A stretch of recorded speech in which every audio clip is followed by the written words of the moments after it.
Okay. It's 3.25. We're in the early stages of Settlers of Calgary. Everybody's doing Blight. Blight feels great. Blight feels awesome. And a lot of people have been asking, even right now, while recording this, I'm getting asked by tons of people, how do you do Blight? What's the easiest way to do it? Is there a beginner guide? Can you walk me through it? So we're going to do it again. We're going to make the ultimate beginner's guide to Blight. We're going to pretty much just update it 3.25 and we're going to call it good.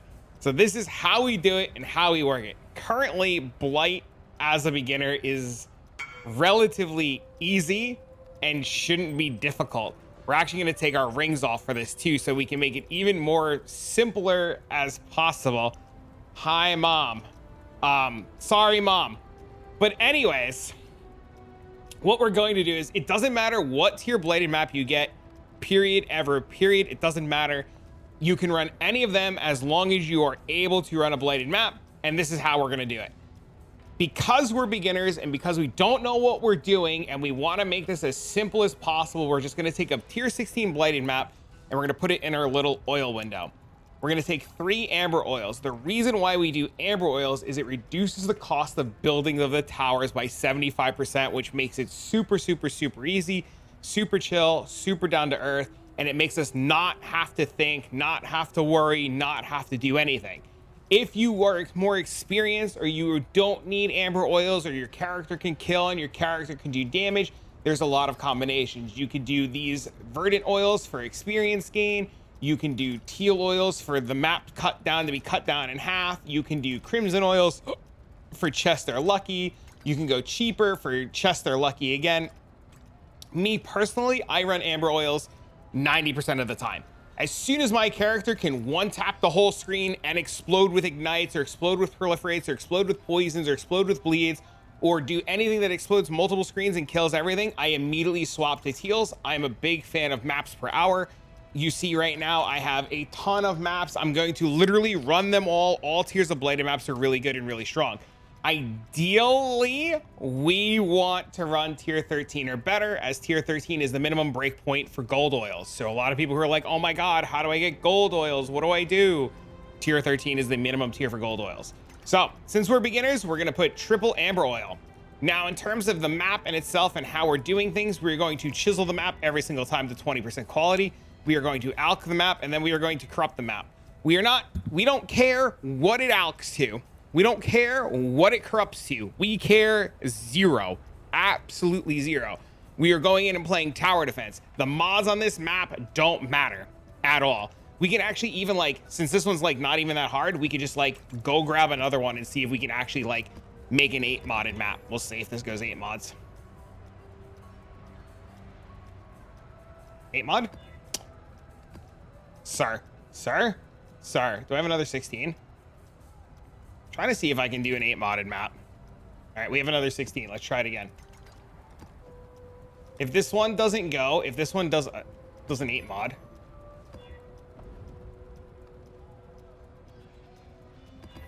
Here, we'll do this. And then corrupt it. There we go, 8 mod. All right, cool, nice. 8 modded map, perfect, beautiful.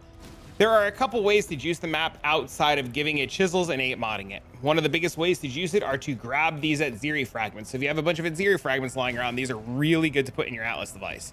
Each one of these Atziri fragments is going to give your map more quantity. So we're going to take our map. We don't care what's on it. We see there's a lot of information on it. Great, whatever, who cares?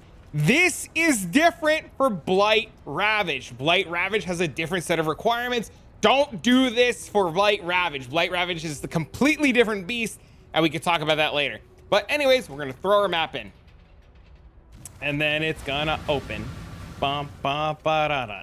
So, we're inside the map. The first thing that we're gonna do is we're gonna look around and we're gonna see where we wanna put our portal. We're gonna put our portal out of the way, and then we're gonna start the Cassia. When we start the Cassia, we can see all of the lanes that are coming. Essentially, what happens is this lane is immune to lightning towers, this lane is immune to cold towers, this lane immune to minion towers, this lane's immune to sun towers. Because there are lane immunities and we have to care about lane immunities, what we're going to do is we're just going to build a wide variety of towers.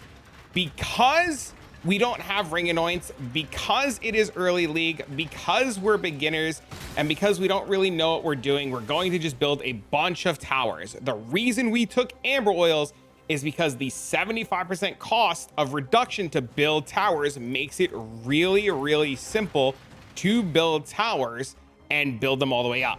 Towers that I really like Meteor towers. For the lightning towers, I really like arc towers. And you see, we just build a bunch of towers.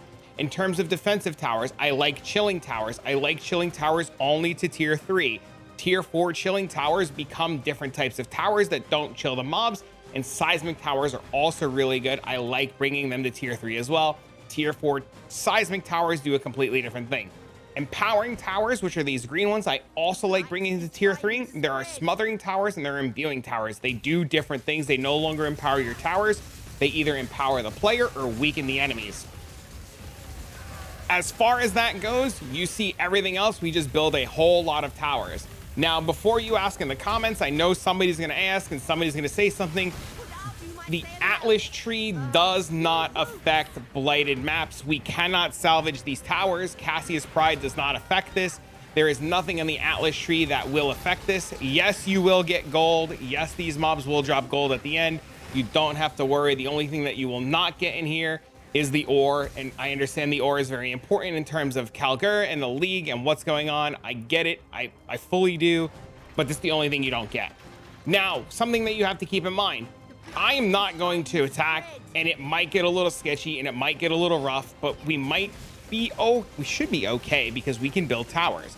The biggest thing you want to do is not do what I do here and build only in one side. You want to make sure that you keep an eye open to all the other sides and what's going on, and just make sure that you're building towers so that you don't accidentally get overrun, because you're going to have this right here where like stuff's not going to work, and then you're going to have to like move around, and you're going to have to hope, and you're going to have to pray, and you don't want to lose.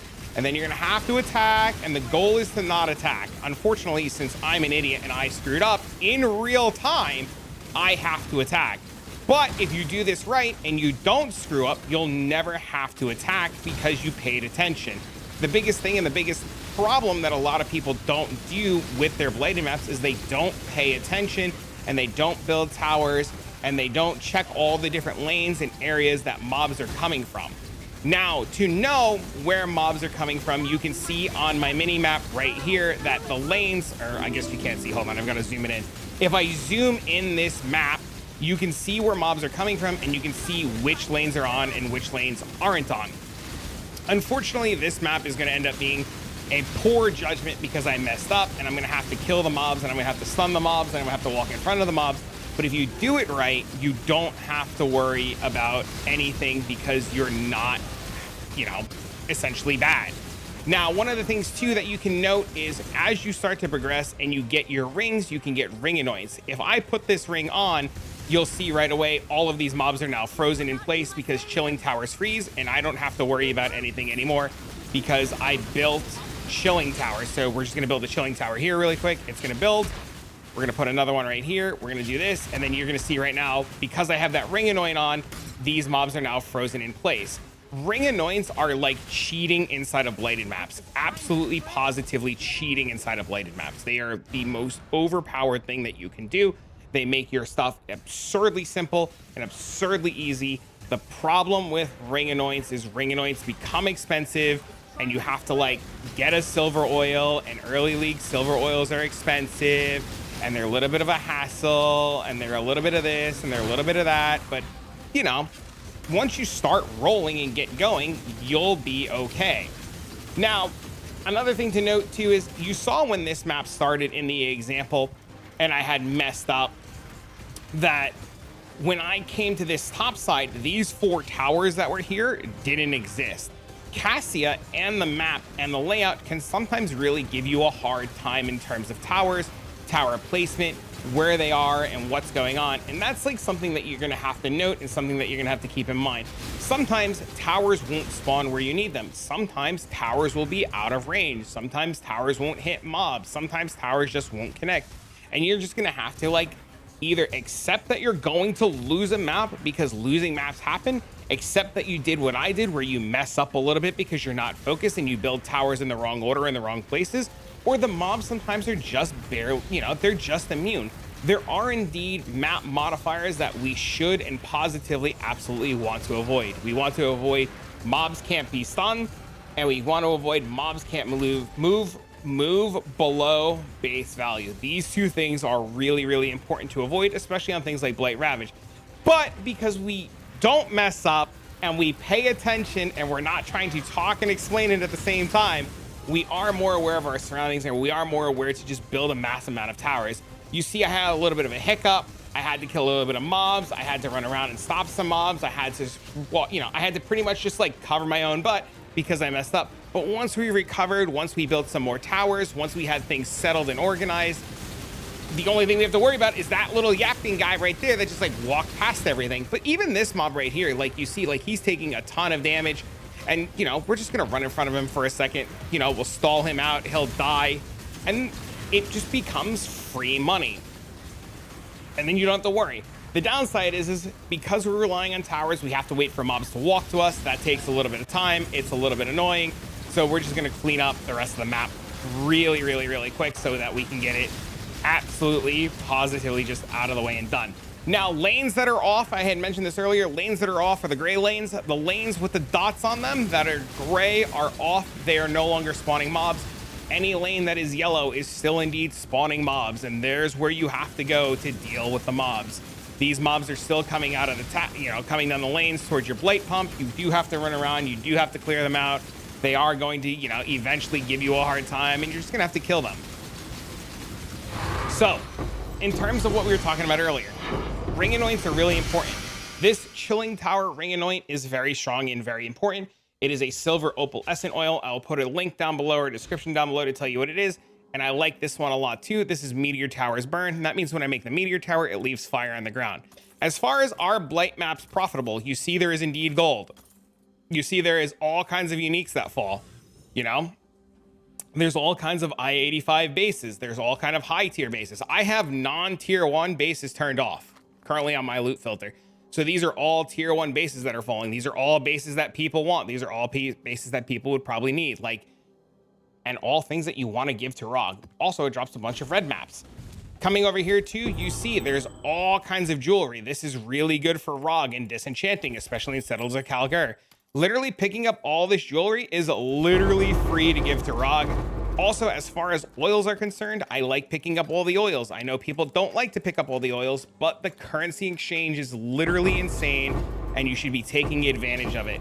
As far as what to sell on the currency exchange, you're going to sell everything. In terms of oils, you're going to want to sell every oil from red up, and any non-red oil you're going to convert all the way up to red, and then you're going to list and sell your red oils. You're going to sell your black oils, your opalescent oils, your gold oils, your silver oils, and you're going to sell any tainted oils that you get or prismatic oils. Tainted oils only come from doing corrupted tier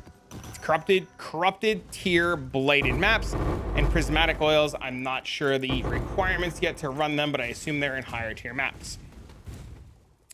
There is just loot everywhere.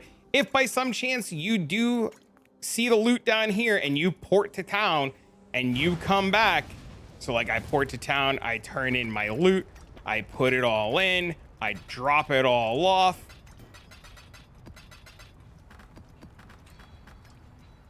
Check this really quick. Hello. Do this, put that there.